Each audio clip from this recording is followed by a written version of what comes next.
আসসালামু আলাইকুম, স্বাগতম ইনসাইড টিভি সংবাদে। আমি মোহাম্মদ কিবরিয়া আজকের সব আন্তর্জাতিক খবর নিয়ে হাজির হয়েছি। শুরুতেই জানিয়ে দিব সংবাদ শিরোনাম, তারপর বিস্তারিত। যুদ্ধের নিয়ন্ত্রণ ইরান সরকারের হাতে নয়, বিপ্লবী গার্ডের কাছে। আবারও তেহরানের বিভিন্ন গুরুত্বপূর্ণ স্থাপনায় ইসরায়েলি বিমান হামলা। হামলার সঙ্গে সঙ্গেই পাল্টা জবাব দিল ইরান। ইসরায়েল জুড়ে বাজছে সাইরেন। খামিনির ওপর নজর রাখতে ট্রাফিক ক্যামেরা, মোবাইল হ্যাক করেছিল ইসরায়েল। সৌদি আরবে মার্কিন দূতাবাসে হামলা, বিকট বিস্ফোরণ। আসসালামু আলাইকুম, স্বাগতম জানাচ্ছি ইনসাইড টিভি সংবাদে। আমি মোহাম্মদ কিবরিয়া। এতক্ষণ শুনছিলেন সংবাদ শিরোনাম, এবার বিস্তারিত। ইরানের অভ্যন্তরীণ ক্ষমতার কাঠামো, যেখানে বিশ্লেষকরা মনে করছেন যে বর্তমান পরিস্থিতিতে যুদ্ধের প্রকৃত নিয়ন্ত্রণ ইরানের নির্বাচিত সরকারের হাতে নেই, বরং তা রয়েছে দেশটির শক্তিশালী সামরিক বাহিনী, ইসলামিক রেভলিউশনারি গার্ড কর্পস বা বিপ্লবী গার্ডের হাতে।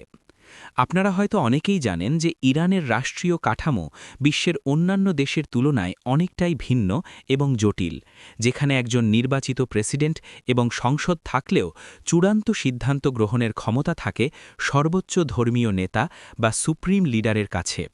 তবে সামরিক এবং কৌশলগত দিক থেকে বিপ্লবী গার্ড এতটাই প্রভাবশালী যে দেশের পররাষ্ট্র নীতি থেকে শুরু করে জাতীয় নিরাপত্তার মতো স্পর্শকাতর বিষয়গুলোতে তাদের সিদ্ধান্তই শেষ কথা হিসেবে বিবেচিত হয়।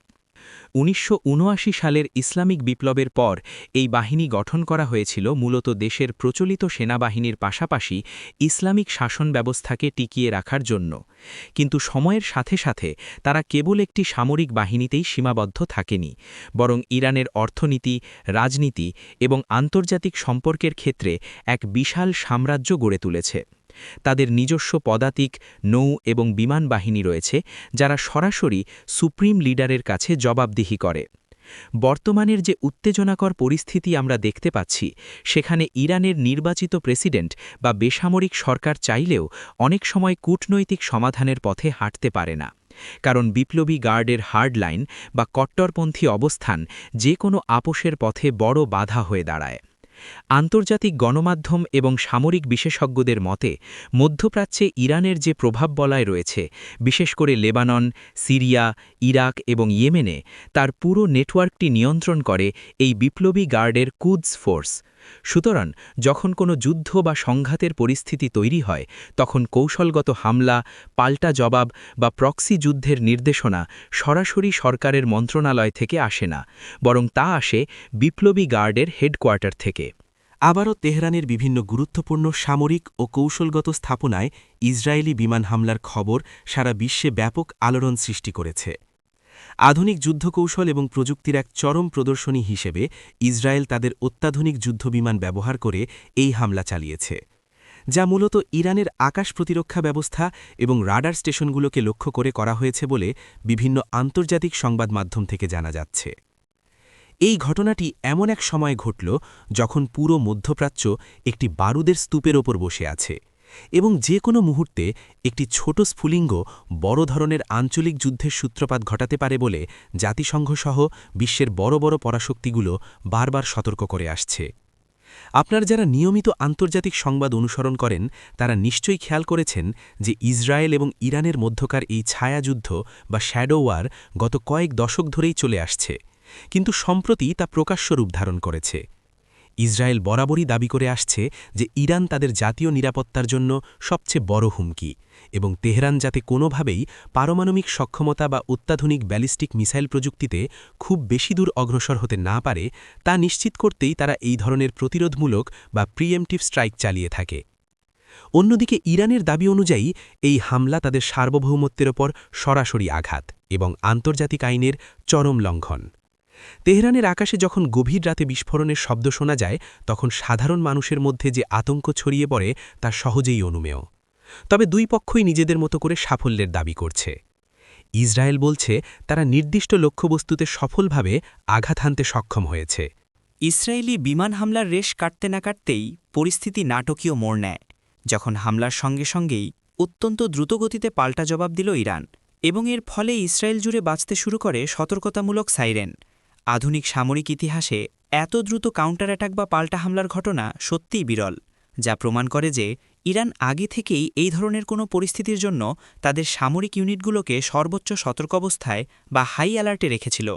সংবাদ মাধ্যমের রিপোর্ট অনুযায়ী ইরান তাদের মাটি থেকে বেশ কিছু ড্রোন এবং ব্যালিস্টিক মিসাইল সরাসরি ইসরায়েলের দিকে নিক্ষেপ করে, যার ফলে ইসরায়েলের রাজধানী তেল আবিব থেকে শুরু করে জেরুজালেম এবং অন্যান্য প্রধান শহরগুলোতে রেড অ্যালার্ট বা লাল সংকেত জারি করা হয়। সাইরেনের শব্দে মুহূর্তের মধ্যে শহরগুলোর স্বাভাবিক জীবনযাত্রা থমকে যায় এবং লাখ লাখ সাধারণ মানুষ তাদের নিরাপত্তার জন্য মাটির নিচের বোমশেলকার বা নিরাপদ আশ্রয়ের দিকে ছুটতে শুরু করে। এই দৃশ্য আমাদের মনে করিয়ে দেয় যে রাজনৈতিক এবং সামরিক নেতাদের সিদ্ধান্তের খেসারত কিভাবে সাধারণ নাগরিকদের দিতে হয়।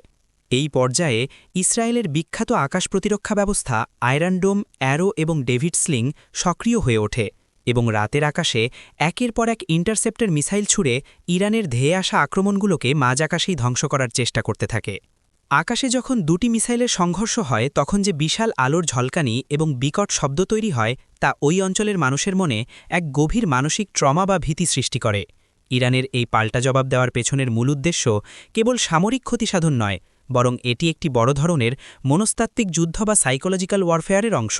প্রযুক্তি এবং সাইবার দুনিয়ার এক চাঞ্চল্যকর খবর নিয়ে এবার আলোচনা করা যাক, যেখানে জানা গেছে যে ইরানের সর্বোচ্চ ধর্মীয় নেতা আয়াতুল্লাহ আলী খামেনির ওপর তীক্ষ্ণ নজর রাখতে ইসরায়েল অত্যন্ত অত্যাধুনিক প্রযুক্তির সাহায্যে ট্রাফিক ক্যামেরা এবং মোবাইল নেটওয়ার্ক হ্যাক করেছিল। আজকের দিনে যুদ্ধ কেবল আর আকাশ, স্থল বা জলভাগের মধ্যে সীমাবদ্ধ নেই, বরং তা ছড়িয়ে পড়েছে সাইবার স্পেসে, যাকে সামরিক ভাষায় বলা হয় ফিফথ ডোমেইন অফ ওয়ারফেয়ার। একটি দেশের সর্বোচ্চ নেতার নিরাপত্তা বলয় ভেদ করে সরাসরি তার চলাচলের রাস্তায় থাকা সিসিটিভি বা ট্রাফিক ক্যামেরাগুলোর নিয়ন্ত্রণ নেওয়া এবং মোবাইল ফোন হ্যাক করার এই খবর প্রমাণ করে যে আধুনিক গুপ্তচর বৃত্তি বা এসপায়োনেজ কোন মাত্রায় গিয়ে পৌঁছেছে। গোয়েন্দা ও প্রযুক্তি বিশেষজ্ঞদের মতে ইসরায়েলের গোয়েন্দা সংস্থা মোসাদ এবং তাদের সাইবার সিকিউরিটি ইউনিটগুলো বিশ্বের অন্যতম সেরা হিসেবে বিবেচিত, যারা জিরো ডে ভালনারেবিলিটি বা সফটওয়্যারের এমন সব দুর্বলতা ব্যবহার করে এই হ্যাকিংগুলো সম্পন্ন করে যা সম্পর্কে স্বয়ং সফটওয়্যার নির্মাতারাও জানেন না।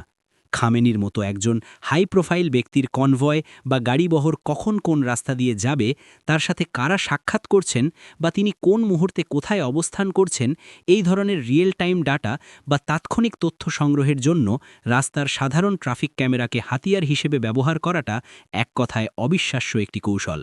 এর পাশাপাশি মোবাইল নেটওয়ার্ক হ্যাক করে কল রেকর্ড শোনা বা লোকেশন ট্র্যাক করার বিষয়টি ইরানের অভ্যন্তরীণ নিরাপত্তার জন্য একটি চরম লজ্জাজনক এবং উদ্বেগের বিষয় হয়ে দাঁড়িয়েছে।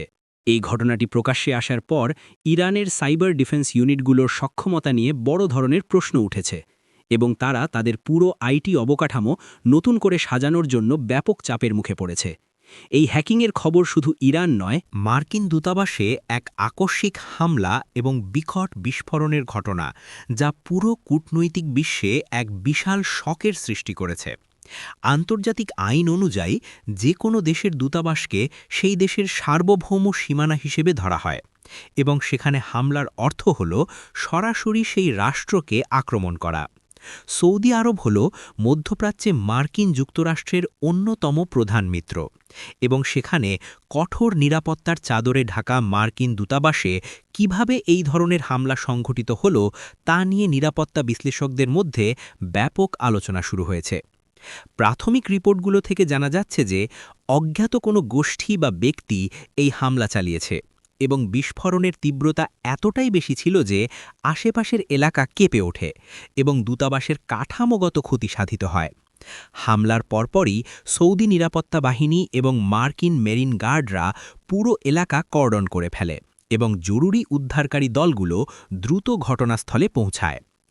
এই ঘটনার পেছনে কারা জড়িত থাকতে পারে তা নিয়ে এখনই নিশ্চিত করে কিছু বলা যাচ্ছে না, তবে বিশ্লেষকরা মনে করছেন যে এটি হতে পারে কোনো আঞ্চলিক প্রক্সি গ্রুপের কাজ, যারা মূলত আমেরিকা এবং সৌদি আরবের মধ্যকার সম্পর্ককে অস্থিতিশীল করতে চায়।